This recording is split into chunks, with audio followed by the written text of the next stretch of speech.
1789. Uma reunião em um pequeno ginásio da França mudava o mundo para sempre. Em uma quadra de tênis, franceses juraram não desistir até que uma revolução fosse estabelecida. O que aconteceria na década seguinte, na França, mudaria a história do mundo. À direita do ginásio estavam os girondinos, que buscavam devolver a estabilidade para a França e queriam estabelecer uma constituição criadora de regras para os reis. À esquerda sentavam os jacobinos, radicais que defendiam iluminar a sociedade a partir da completa ruptura com o passado e a construção de uma nova sociedade, uma nova natureza humana, cujos poderes seriam ilimitados. Os dois lados possuíam uma coisa em comum. Nos próximos anos, seriam enterrados juntos, sem glamour, em meio ao lamaçal e sangue, com os ossos dos reis e rainhas e mais 40 mil franceses. Não há cidade, castelo ou igreja que não guarde reflexos do ano em que revolucionários fariam de tudo sob o argumento de lutar pela liberdade, igualdade e fraternidade. O derramamento de sangue mancharia a história da civilização e acabaria respingando no Brasil. Nos últimos 1000 anos, os pequenos feudos tinham vivido cada um com suas próprias regras. Não existiam decisões centrais e cada local levava a vida à sua maneira. As invasões muçulmanas na Europa já não eram tão frequentes. Os reis defendiam um território e proporcionavam estabilidade. Era um novo momento da civilização, que seria alçado a novos desafios. Foi na França que o rei Luís XIV fez da falta de regras e limites para gerir o seu território um espetáculo de centralização. Luís XIV e seus herdeiros construíram obras faraônicas e impuseram uma mentalidade de que o rei era o próprio Estado e a própria lei.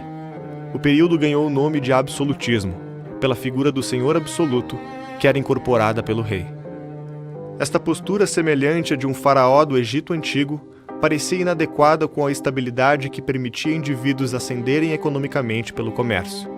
A corte precisava de cada vez mais dinheiro para sustentar suas decisões, e os comerciantes estavam insatisfeitos com os altos impostos e os rumos da economia francesa.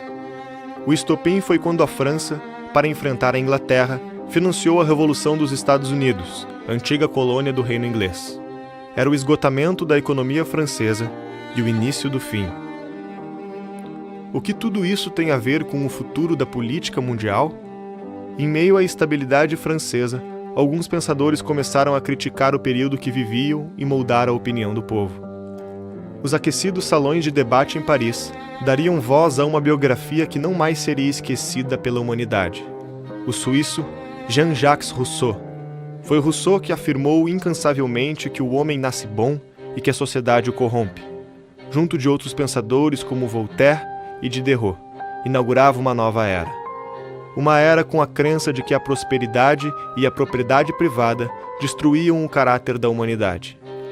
Espalhar a tese de que o problema da sociedade que viviam era consequência do desenvolvimento do comércio e do cristianismo fez com que resolvessem escrever enciclopédias, que prometiam organizar o conhecimento da humanidade usando exclusivamente a razão. A criação exaustiva de diversas enciclopédias críticas ao governo e à igreja os fizeram ficar conhecidos como enciclopedistas. Para muitos, a Revolução Francesa começa na queda do rei. Para os mais atentos, começou nos livros. O que é o Iluminismo francês? Resposta. O Iluminismo francês é resultado de um longo processo de secularização da cultura que começa já no final da Idade Média e que se estende até a época dos enciclopedistas. No terremoto de Lisboa em que Marquês do Pombal subiu ao poder, um dos pensadores franceses que moldou seu pensamento escrevera: "O Deus cristão é vingativo e opressor."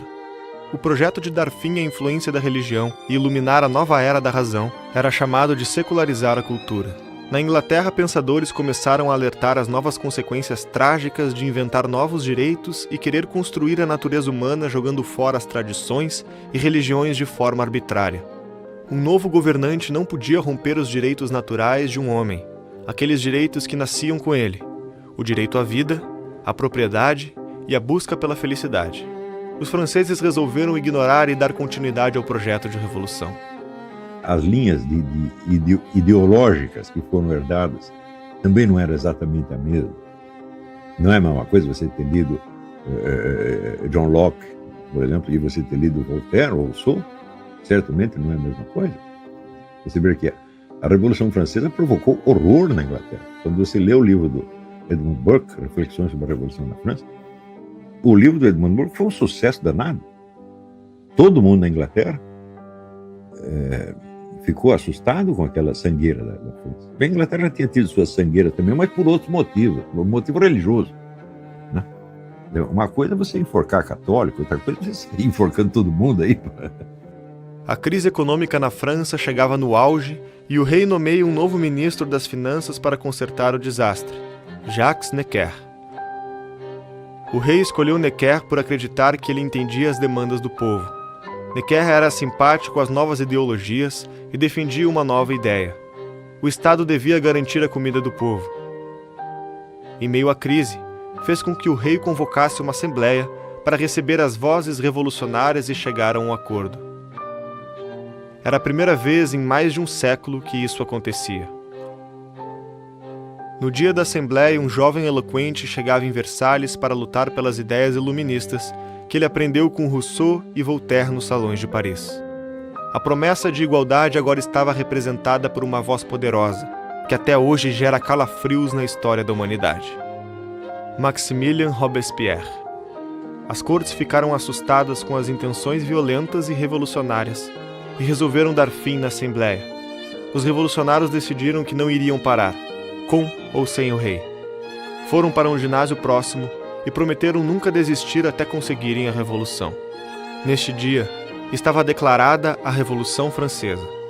Nasciam os termos direita e esquerda no ginásio que decidiria a nova Constituição. Que a Revolução Francesa começa com essa ideia, né, da La Nation, ou seja, aqueles que se identificavam como povo, de destituir do poder somente aquele 2% da população que correspondia ao clero e à nobreza. E aí se reúne em torno de um clube, né, o clube dos jacobinos.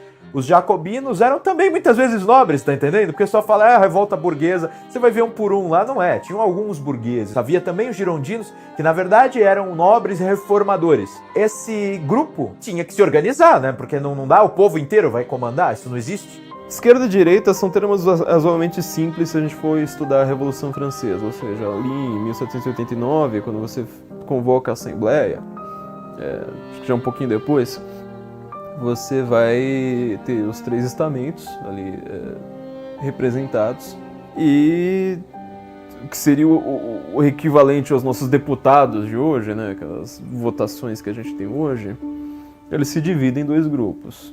Jacobinos para um lado e girondinos de outro. Robespierre lideraria a Assembleia e chegaria ao poder sendo o defensor da igualdade. Nutrido de uma paixão exacerbada pelas suas ideias, não via limite para suas ações, desde que praticadas em nome da causa. Virtude sem terror é funesta. Terror sem virtude é ineficaz. Terror não é nada mais do que a imediata, severa e inflexível justiça. Maximilien Robespierre. O povo deveria ter medo de seguir as antigas tradições e todos deveriam aderir à revolução. A sua política foi chamada de período do terror. Robespierre ainda estava em dúvida sobre como causar o medo necessário na população para obedecer à busca do novo homem. Foi sugerido então na Assembleia que se instalasse na Praça Pública de Paris um mecanismo simples que tornaria igualitária e justa a execução dos inimigos da revolução. O autor dessa sugestão foi o médico francês José Inácio Guillotin. A guilhotina passaria a estar presente no dia a dia da França e entre suas vítimas constaria professores, cientistas, padres, freiras, filósofos, nobres e outros 40.000 cidadãos que seriam guilhotinados em menos de um ano. O rei e a rainha Maria Antonieta também seriam decapitados. No momento da decapitação, a rainha implorou perdão segundos antes de ser decapitada e ter sua cabeça levantada pelos cabelos para os revolucionários que gritavam "Viva a República!". Você ter um governo que pode fazer tudo, sem absolutamente nenhum limite, isso foi o terror jacobino que aconteceu após a Revolução Francesa. O lema dos jacobinos, por sinal, deixava bem claro o que é esquerda. O lema deles era: nós precisamos enforcar o último rei nas tripas do último padre. Isso é esquerda. Você pode ter variações soft disso, você pode ter variações extremadas disso, você pode ter... não sei, você pode ter o que você quiser. Mas se você quiser entender a esquerda com toda facilidade, você veja assim quanto que a pessoa quer enforcar o último rei na tripa do último padre. Pode ser que ela queira fazer um enforcamento simbólico, pode ser que ela resolva envenenar homeopaticamente, mas isso é esquerda. Os jacobinos simplesmente negaram a evolução histórica, o aprendizado histórico que todos os liberais da época tinham. Nos dias de hoje, fica difícil imaginar como seria viver em meio a uma cidade que tinha mais de 100 decapitações em praça pública todos os dias durante um ano. Os impactos da Revolução Francesa no Brasil, como veremos, serão muitos. Mas ainda nessa mesma época, nos traz um incrível fato. Havia um brasileiro no meio de todo esse acontecimento. Uma testemunha que viveria na pele as tragédias da Revolução Francesa. Um homem que aprenderia a importância da prudência, da cautela e da ação alertada pelos ingleses e aplicaria esse aprendizado ao transformar para sempre a história do Brasil. Nascido em 1763, José Bonifácio de Andrade e Silva pertencia a uma família de nobres da cidade de Santos. Desde cedo, o menino mostrou grandes interesses intelectuais, o que se mostraria indispensável na carreira política que iria trilhar. José Bonifácio contemplou o terror francês com os seus próprios olhos, o que fez com que ele ficasse muito cético com relação às ideias revolucionárias. Ele fica um tempo no Rio de Janeiro, depois vai para Coimbra, e lá ele estuda filosofia, tá? E ele fez também, como eu disse, matemática, não terminou, e fez direito. Então é um homem que tem uma formação ao mesmo tempo clássica, científica e jurídica. José Bonifácio sai de Portugal e vai para a França. 1790, gente, no ano seguinte do estouro da Revolução. O cara tava lá, estavam jacobinos indo às ruas, tava a briga por como é que será essa Constituição, como é que a gente aplica esses direitos do homem recentemente escritos. Aquela luta toda tava nas praças, tá entendendo? E o José Bonifácio tá lá. Contudo, no outro lado do Atlântico, alguns anos antes havia eclodido uma outra revolução, a Revolução Americana, que também teria influência no pensamento de José Bonifácio. Mesmo com a Revolução Francesa e a Revolução Americana tendo nomes semelhantes, as ideias e os eventos que motivariam ambos os movimentos foram muito diferentes. A Revolução Americana foi uma luta dos colonos para a preservação de seus modos de vida tradicionais. As colônias americanas, desde suas fundações, eram comunidades autônomas e independentes. O autogoverno era uma tradição e a revolta contra a coroa britânica tinha um objetivo de se livrarem dos novos impostos contra suas comunidades. Em 1776, os Estados Unidos resolveram declarar a sua independência e romper os laços políticos com o Reino Unido. Ao contrário da Revolução Francesa, os revolucionários americanos não visavam romper radicalmente com o passado. Pela história, começa tudo em Massachusetts. Então, em Massachusetts, você tem primeiro a luta contra o aumento dos impostos, e na verdade não era bem aumento, nos Estados Unidos era uma fiscalização, os impostos já havia. Eles criam alguns acts lá, que são alguns impostos novos, mas resolvem cobrar, tá? Não adiantava só colocar imposto, era necessário cobrar. E aí eles, na medida em que eles começaram a fiscalizar e já havia um imenso contrabando instalado ali, que criou um mercado enorme, os americanos se revoltaram. Eles resolveram fazer o primeiro Congresso Continental, que reunia lideranças, 5 representantes de cada colônia, eles foram todos para Filadélfia para pensar, e aí, tem os rebeldes lá em Boston, né, a tensão escala na cidade, tem muitos guardas britânicos, a coroa não nos ouviu, seguem taxações, seguem decretos sendo baixados sem o nosso consentimento e afinal, somos ingleses livres ou não? Foi uma revolta contra imposto, tá entendendo? Imposto sobre o chá. E aí eles acabaram ficando conhecidos como rebeldes e pouco a pouco o Império Inglês, na verdade o rei da Inglaterra era o George III, começa a impor cada vez mais pressão sobre Massachusetts. Mas os outros estados começam a também reagir e a aderir à revolta. Aqueles que fazem parte da Revolução Americana eram homens feitos, muitas vezes cultos, muitos eram fazendeiros, outros eram militares, outros eram advogados. E todos eles se uniram, primeiro para reclamar que impostos estavam sendo cobrados sem que eles participassem do parlamento. E não foi autorizado a eles participar do parlamento, tanto que o rei disse que se eles continuassem com aquelas reuniões imprestáveis e desqualificadas, eles seriam todos enforcados. A Revolução Americana e a Revolução Francesa são fenômenos radicalmente opostos. De um lado, o objetivo era a continuidade e a preservação dos direitos tradicionais. Do outro, era um movimento que visava a criação de um novo mundo. O lema francês de liberdade, igualdade e fraternidade na política não tinha nada a ver com a liberdade proclamada pelos americanos no direito à vida, à liberdade e à busca pela felicidade, na Declaração de Independência dos Estados Unidos. Quer dizer, a França é uma história de erros. Os últimos 200 anos é uma história de erros. Nos Estados Unidos você não pode dizer que foi uma história de erros. E tem erros, mas tem sucessos também. Né? Então, se você vê o crescimento da potência americana e o definhamento da França, é um contraste brutal. E eles achavam que estavam fazendo a mesma coisa. Ambos os aprendizados seriam elementares para formar a biografia de José Bonifácio, que ainda se revelaria muito importante para a história do país. Ninguém parecia poder frear o furor revolucionário. A prova disso é que o próprio líder da Revolução, Robespierre, também acabaria guilhotinado. Depois ele mesmo é decapitado, você tem uma volta aí dos girondinos, e os girondinos depois eles têm um modelo de governo improvisado, no qual tem 3 cônsules, né? E eles precisam chamar mais um, e eles pensam quem que a gente pode chamar para dar legitimidade perante o povo, ou seja, para o povo calar a boca, não ficar enchendo o saco, não matar a gente, não derrubar tudo de novo. Aí eles pensam, cara, quem que realizou milagre nessa revolução mais do que um general que comanda tropas populares e vence exércitos treinados por outros países? Esse maluco desse Bonaparte, tá entendendo? As famílias monárquicas no restante da Europa começaram a preocupar-se com o caos político da França. Os reis temiam que aquela catástrofe se transformasse em exemplo para o restante do continente e começaram a investir na ideia de reconquistar o território. Para defender-se da Europa, os revolucionários precisavam de alguém que conseguisse comandar um exército composto pelo povo destreinado.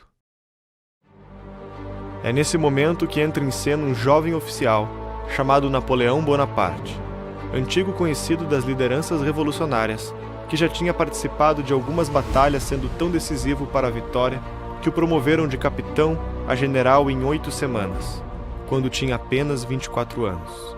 Napoleão assumiria o comando do exército com 2 objetivos: botar ordem na casa e enfrentar a aliança das demais monarquias europeias em guerra com a França revolucionária. Nos anos seguintes, Napoleão se revelaria o maior terror militar que a humanidade havia conhecido desde o Império Romano.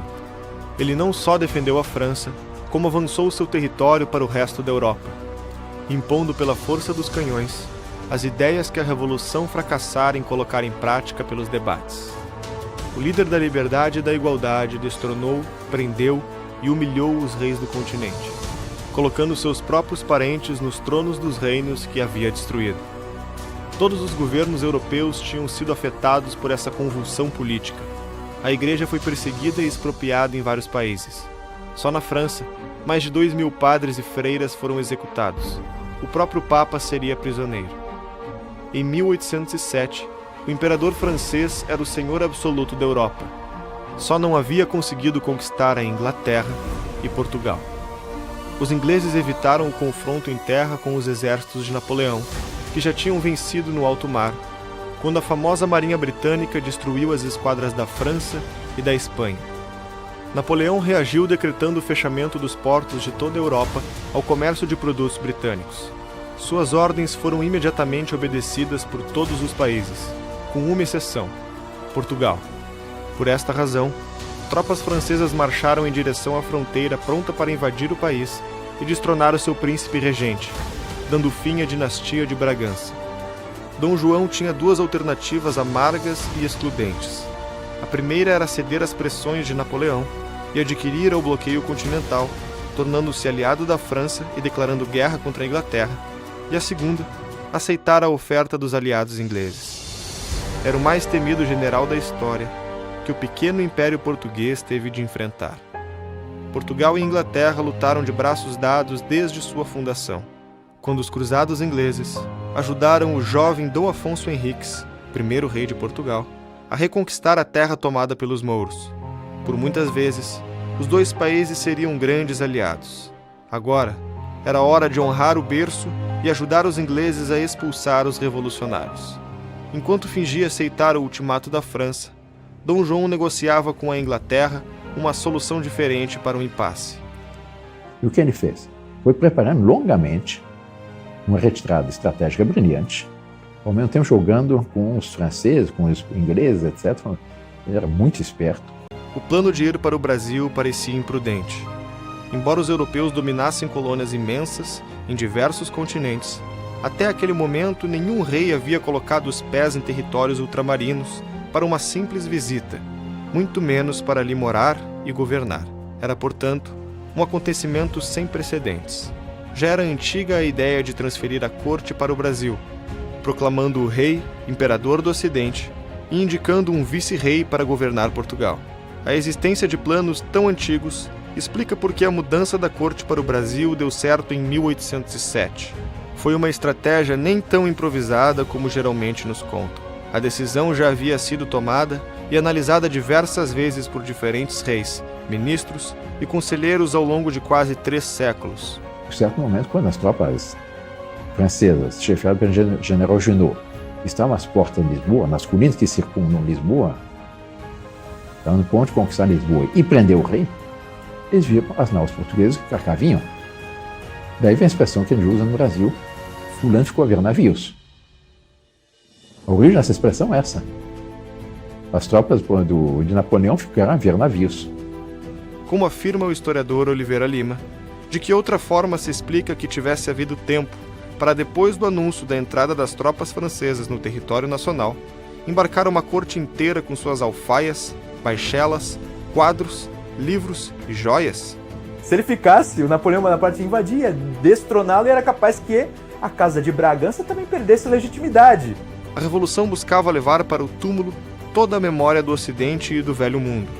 A guilhotina não passava apenas no pescoço dos homens, passava na história, nos costumes, nas grandes biografias e instituições de seu tempo. A causa de Napoleão já não era a crise fiscal da França, e sim o anseio pelo poder absoluto na Europa. A Revolução tinha virado contra si própria e mais uma vez a cultura de milhares de anos estava sob perigo. Ao levar não só o rei, mas a elite, a corte e a nobreza para o outro lado do oceano, na intenção de salvar a cultura ocidental. Era uma esperança para caso o último império que resistisse aos revolucionários caísse. Haveria uma semente da civilização ocidental plantada no Novo Mundo.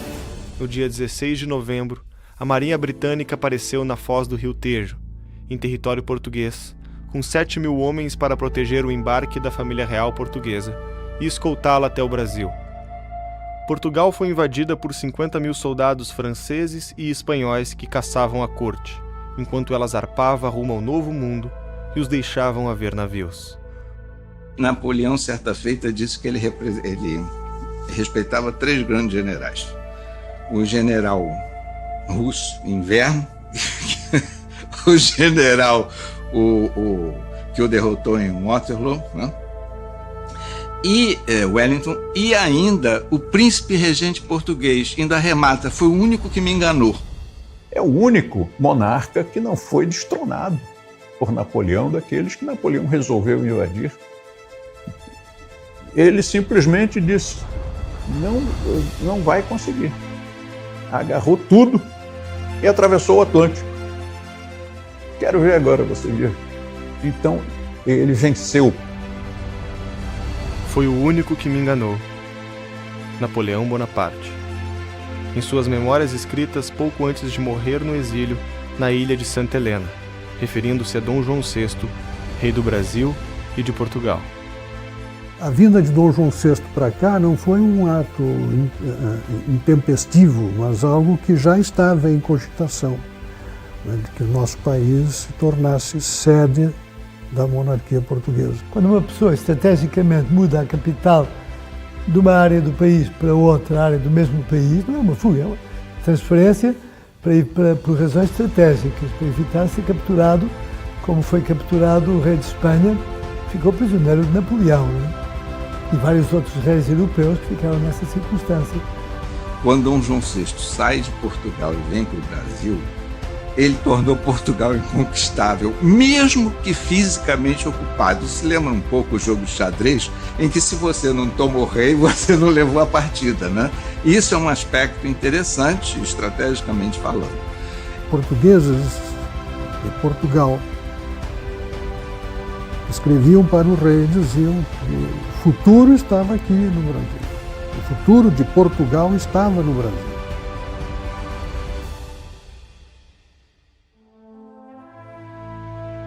Território, povo e poder soberano.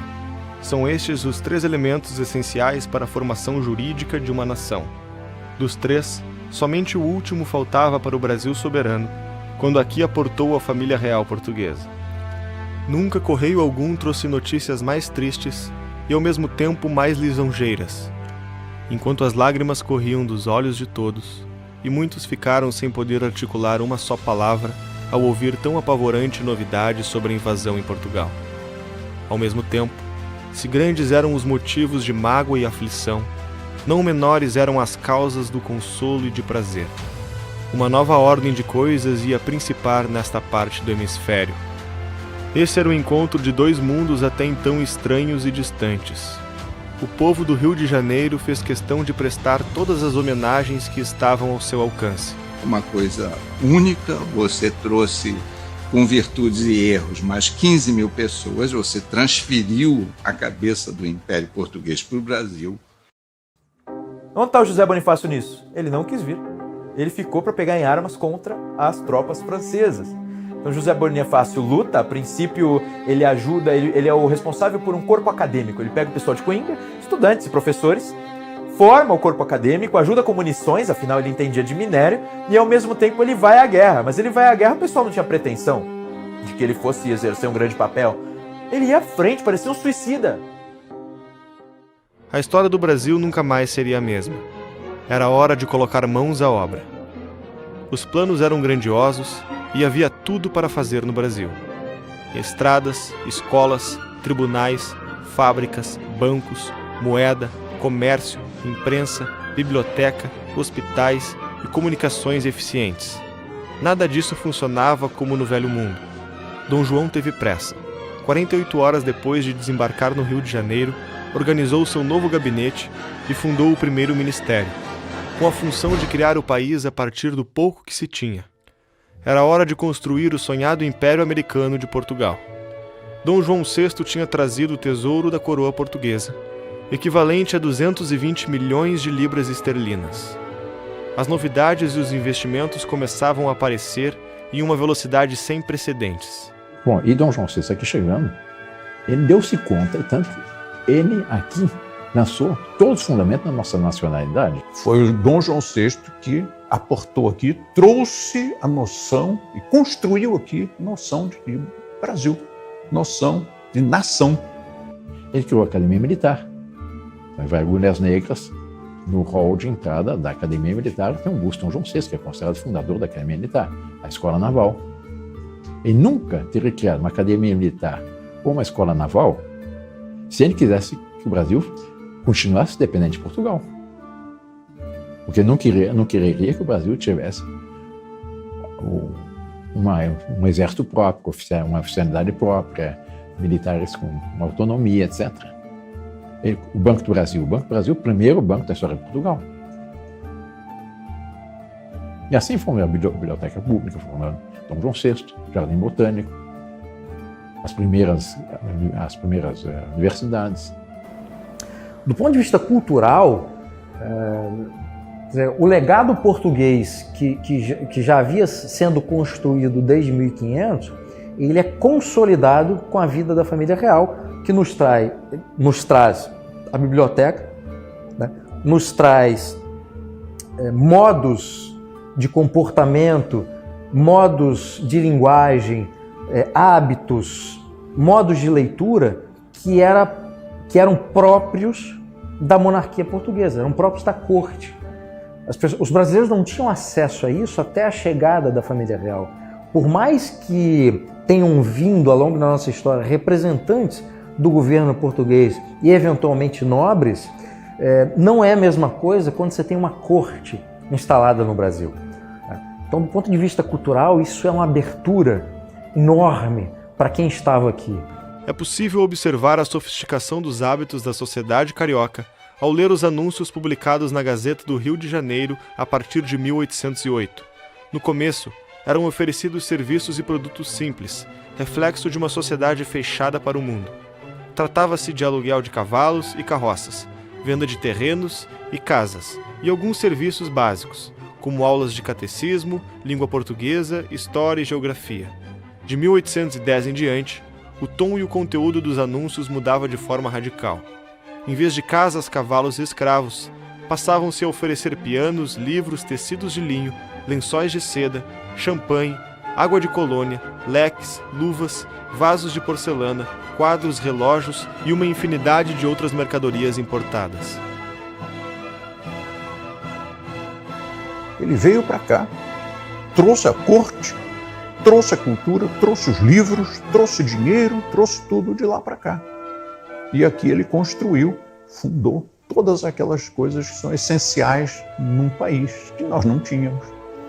E mais do que isso, ele conseguiu, e esse ponto poucas vezes é comentado, ele conseguiu estabelecer um tempo de paz, de calma, em uma colônia que estava ainda oscilando depois das reformas pombalinas.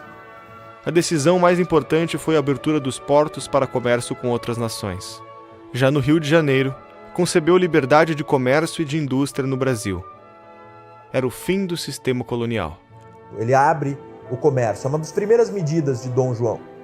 Ele abre essa abertura do comércio, ela foi extremamente importante porque o chamado pacto colonial, que é um termo usado para o transporte de matéria-prima brasileira para Portugal, e o monopólio de compra e venda, né, de Brasil e Portugal, ele é quebrado com Dom João. Dom João abre isso para as chamadas nações amigas. O principal era a Inglaterra. O Visconde de Cairu é de fato pode ser qualificado como o nosso pai fundador, como um mito fundador brasileiro. Ele está nessa categoria seguramente. É quem vai aconselhar o Dom João VI, vai aconselhar o governo português a abrir os portos. Eu poderia dizer que de todos os deputados constituintes, aquele que melhor sintetizou essa harmonia entre escolástica e liberalismo tenha sido o Visconde de Cairu. E o Brasil, ao contrário das colônias espanholas, né, que formam a América Latina, o Brasil vai conquistar independência econômica antes de conquistar a independência política. A historiografia moderna tende a generalizar o fato de que o interesse inglês ditou como seria a abertura dos portos brasileiros. Apesar da medida ter beneficiado majoritariamente o comércio inglês, documentos da época provam que fora uma função visionária que muito beneficiou a economia brasileira. A Europa, mergulhada no caos, sofrendo com um bloqueio continental e as guerras napoleônicas, não conseguia manter o comércio pleno com outros países, restando pouca concorrência para os produtos ingleses, que estavam em desenvolvimento acelerado devido à revolução industrial que acontecia a todo vapor na Inglaterra. Entender a abertura dos portos como submissão do comércio brasileiro aos interesses ingleses é desfazer a libertação do mercantilismo que se tornou um marco da liberdade econômica do Brasil. O fato de haver interesse inglês não quer dizer que o interesse inglês é que foi determinante ou foi a única motivação para que acontecesse o que aconteceu. Aquela coisa que a gente aprende, o governo inglês queria um grande centro consumidor para suas manufaturas e por isso pressiona o governo português e essa pressão, o governo português se submete a essa pressão e abre os portos. Não foi isso que aconteceu. Havia um interesse claro do governo português para sobreviver né, e tornar o país que era a sede do Império um país economicamente viável. Né? Então faz muito mais sentido do ponto de vista até lógico, né, e que falta que nos faz um ensino bom de matemática e de lógica. Né? A vinda de Dom João VI e da corte portuguesa causaria uma mudança no comportamento e na economia da sociedade brasileira. A escravidão, ainda pulsante no Novo Mundo, seria transformada com o crescimento dos centros urbanos causados pelas mudanças trazidas pela vinda da família real. Com a abertura dos portos para o comércio e com as nações amigas e com o cancelamento da lei que não permitia a criação de fábricas no Brasil, houve uma diversificação dos produtos da colônia e, por consequência, uma migração de escravos para atender às mais novas demandas. Houve também o aumento da exportação de produtos como o açúcar e o café, que estavam fortemente ligados à mão de obra escrava. As transformações seriam incessantes, até atingirem um topo em 16 de dezembro de 1815. Nesse dia, Dom João VI levou o Brasil para o Reino Unido de Portugal e Algarves e promoveu o Rio de Janeiro como sede da coroa.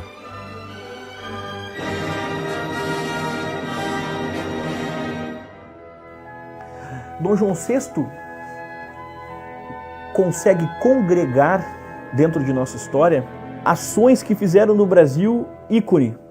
O Brasil passa a estar realmente inserido no Ocidente. O Brasil, percebam a beleza disso, o Brasil passa a ser Portugal, reino, passa a ser a sede do trono, sendo o quê? Latino-americano, América do Sul, antiga colônia. Que Dom João, quando chegou ao Brasil, ele era príncipe do Brasil já, né? Porque a Dona Maria estava viva, ela era a rainha de Portugal, e ele, como herdeiro do trono, era o príncipe do Brasil. Logo em seguida, ele se tornou rei do Brasil, quando elevou o Brasil a reino. Sem dúvida, Dom João VI foi um homem-chave na história do Brasil, recolheu a herança anterior, colonial, instituiu, fundou o Reino Unido do Brasil e preparou a criação do Império do Brasil. É um homem que atualmente vem sendo recuperado pela historiografia, mas que por muito tempo foi posto de lado injustamente, foi criticado injustamente, quando na verdade foi um estadista genial. Portugal continuava sob o comando da Inglaterra. A resistência obstinada de portugueses, ingleses e espanhóis permitiu furar os bloqueios impostos por Napoleão e iniciar a série de campanhas vitoriosas que resultaria a queda do imperador francês na Batalha de Waterloo. Napoleão Bonaparte havia desconfigurado completamente as fronteiras dos países europeus. E após sua derrota, as potências ocidentais se articularam para desenhar um novo mapa político do continente. Representantes da França, Reino Unido, Império Austríaco, Rússia, Prússia e diversos reinos menores se reuniram no que ficou conhecido como Congresso de Viena. O ministro francês, Charles Maurice de Talleyrand, procurava negociar uma solução política onde a França não saísse responsável pela catástrofe da revolução que causara. O rancor e o ódio que Napoleão Bonaparte suscitou com a sua gana avassaladora de conquista fazia com que os outros países considerassem a França culpada pelo caos causado da década anterior.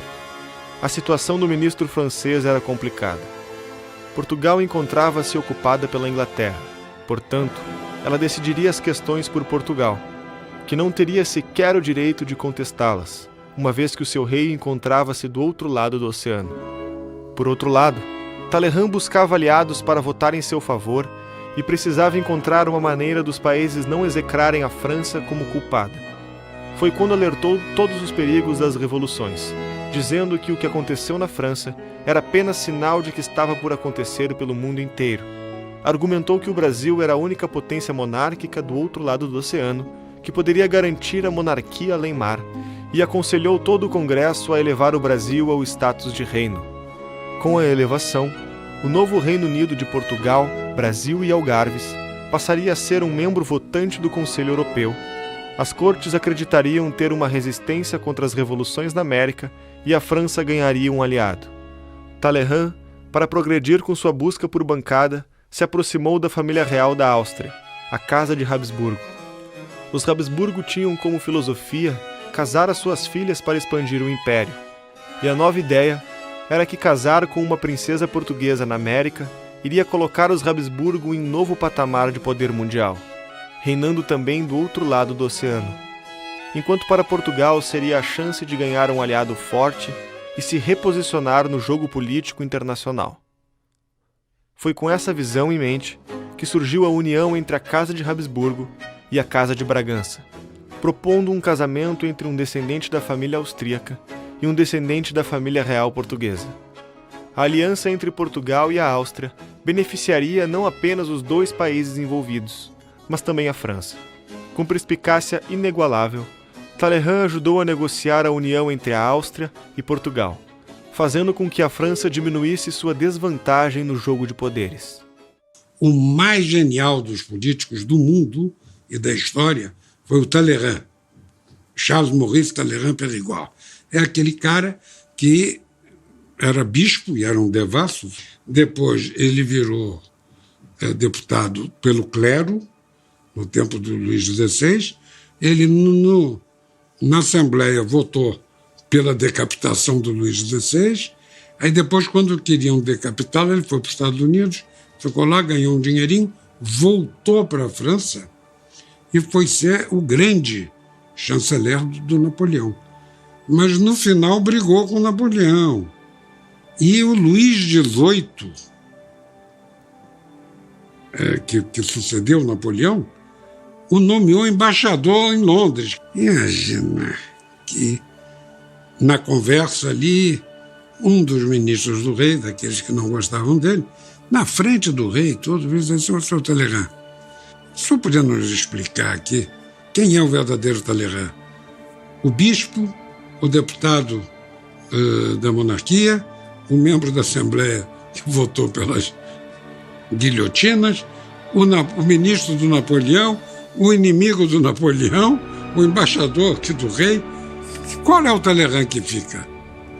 Diz: meu caro, com todo respeito ao nosso querido rei, eu nunca servi a nenhum desses. Eu só servi a França.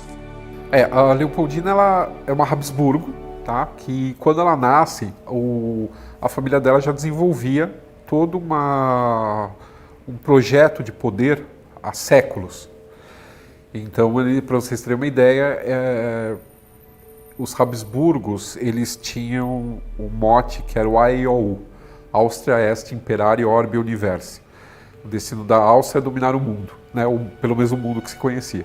E durante um certo período eles até conseguiram isso, porque eles detinham o trono do Sacro Império Romano-Germânico, que era meio que a descendência do Império Romano, só que na parte da Alemanha, o que a gente conhece hoje como Alemanha, Áustria e outros países mais para o leste, um pedaço da Itália. Eles chegaram a também possuir o trono da Espanha, e com esse trono da Espanha, numa época quando ocorreu a União Ibérica. Então era a Espanha junto com Portugal e com todas as colônias do Novo Mundo unidas, né, sobre a coroa dos Habsburgos. Então eles conseguiram um ápice de poder absurdo. E tudo isso sempre se reinventando, né? Eles não ficavam parados no tempo, eles procuravam sempre aperfeiçoamento dos seus príncipes, né? E principalmente pela educação. E o Dom João VI não quer sair daqui, essa é a verdade. Então o que ele faz? Ele bola uma estratégia aonde ele precisa de uma aliada tão forte quanto a Inglaterra para contrabalançar a influência inglesa. Foi no dia 13 de maio de 1817 que o filho de Dom João VI, descendente da Casa de Bragança, casou-se com a princesa austríaca. Para complementar essa história toda, é bom a gente lembrar que o casamento entre ele e a Leopoldina, desde o início, pareceu um casamento muito bom e brilhante. Foi a chamada missão austríaca, né, que trouxe para o Brasil toda a questão científica, metodológica, como tudo começou a ser feito aqui, seja na parte de botânica, de mineralogia, antropologia, arqueologia mesmo, né?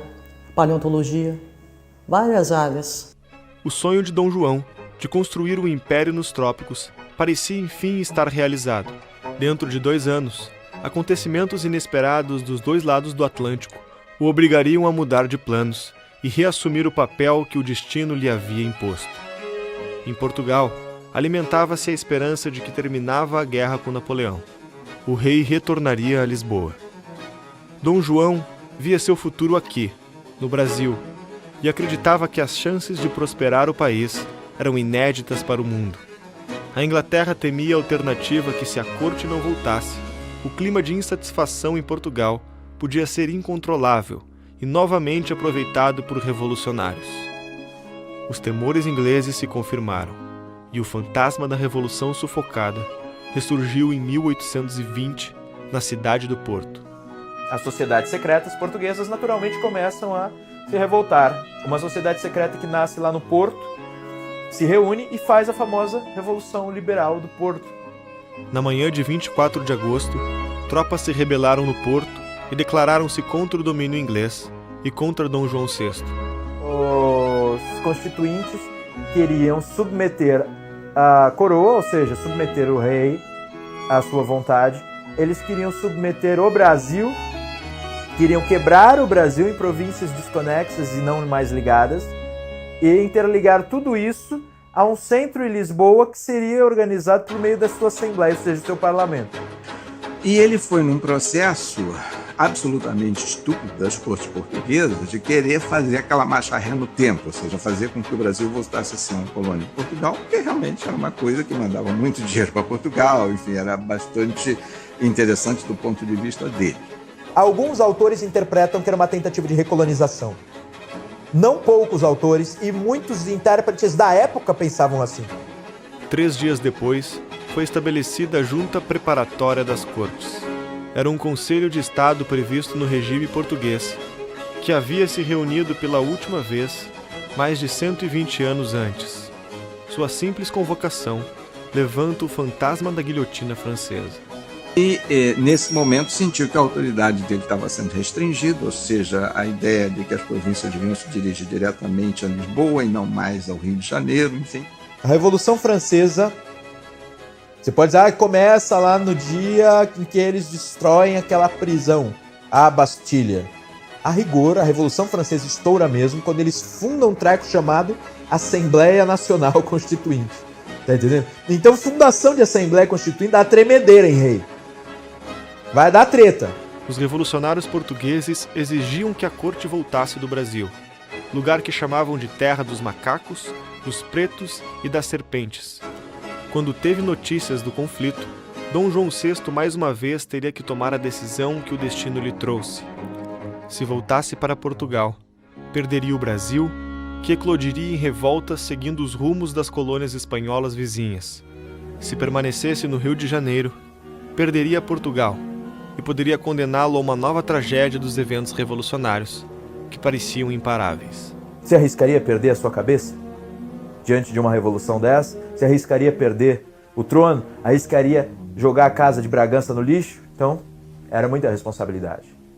Depois de muitas discussões, Dom João VI surpreendeu a todos com uma nova estratégia. Anunciou que voltaria para Portugal para negociar com as cortes. Era uma atitude inesperadamente corajosa. Quando consultou o Tesouro Público, das 220 milhões de libras esterlinas que tinha trazido de Portugal, agora só havia 15 disponíveis. Os recursos para enfrentar o desafio seriam escassos. Deixaria para trás um país completamente mudado que o acolheu com alegria e otimismo. Mas Dom João VI não estava desistindo do Brasil. Era a estratégia mais ousada de sua vida que estava em curso. Era para todo mundo voltar. Era para todo mundo voltar. Era para a corte voltar para lá. O rei teve a difícil escolha de voltar sozinho e deixar o seu filho no Rio de Janeiro com uma nova missão: governar o Brasil. O Dom João VI faz o quê? Ele deixa o Dom Pedro aqui no Brasil como representante dele. Ele está como governante, mas é um representante pessoal dele. Tanto que quando o Dom João VI chega em Portugal, as cortes, os deputados ficam possessos, porque era para todo mundo estar lá. Não era para o Dom Pedro ter ficado no Brasil como representante de nada. Assim, você imagina, Portugal, ele fica basicamente sendo governado pela Inglaterra, né? Tem um plenipotenciário inglês, um general inglês que governa Portugal enquanto Dom João VI está aqui. Ele vai embora depois, quando tem a Revolução do Porto, amarguradíssimo, que ele falava que o Brasil era o único lugar no mundo que ele tinha sido feliz. Porque aqui ele construiu, ele levantou um império, né? Isso aqui era uma colônia que ele transforma no império. De todos os luxos da corte, escolher pela felicidade não era um deles. Sua estratégia o obrigava por separar-se do seu filho para sempre, em nome do futuro do Brasil. Dom João VI abandonava mais uma vez a sua vida, sua família e sua última esperança de ser feliz. Seus planos, o futuro de seu governo, o futuro que esperava para o Brasil, agora estava nas mãos de seu filho.